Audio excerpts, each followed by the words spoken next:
জানাজা এটা ইসলামের অন্যতম একটি আমল। জানাজা শরীক হওয়ার আলাদা সওয়াব আছে। আর তার সাথে সাথে আমরা যার জানাজার উদ্দেশ্যে যাচ্ছি তিনি দেশের একজন অন্যতম গুরুত্বপূর্ণ ব্যক্তি। বিশেষভাবে ভারতীয় আধিপত্যবাদ বিরোধী আন্দোলন, এই আন্দোলনের অন্যতম ভূমিকা তার ছিল। এ কারণে দেশের একজন সাধারণ নাগরিক হিসাবে তার প্রতি এই আধিপত্যবাদ বিরোধীর ভূমিকার জায়গা থেকে একটা ভালোবাসা কাজ করেছে এবং একজন মুসলিম হিসাবে আসা এটাই একটা প্রমাণ যে একজন রাজনৈতিক ব্যক্তির হলেও প্রত্যেকটি সাধারণ নাগরিক তার প্রতি একটি শ্রদ্ধার জায়গা অনুভব করে।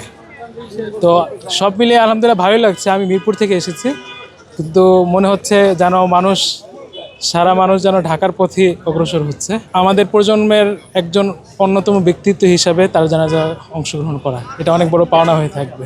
আপনার প্রিয় কাপড়ের যত্নে এলো এনজাইম সমৃদ্ধ Arik silver wash detergent powder 500 গ্রাম মাত্র 70 টাকা। প্রিমার্ক।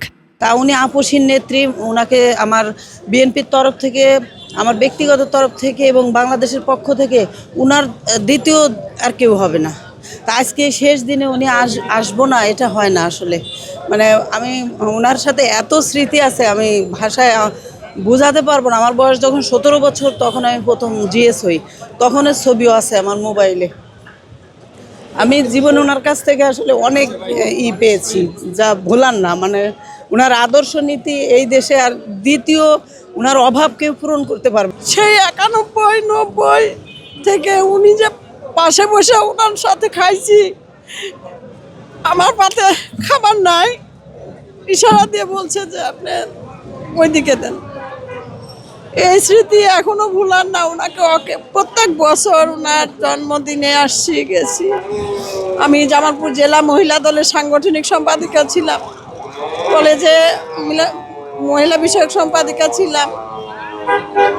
এই যে তার সাথে আত্মার সম্পর্ক, এই আত্মার সম্পর্ক তো ভুলার না, কোনোদিনই ভুলবো না। এই বয়সেও ওনাকে শেষ বিদায় দেওয়ার জন্য আসছি, বোঝেন না।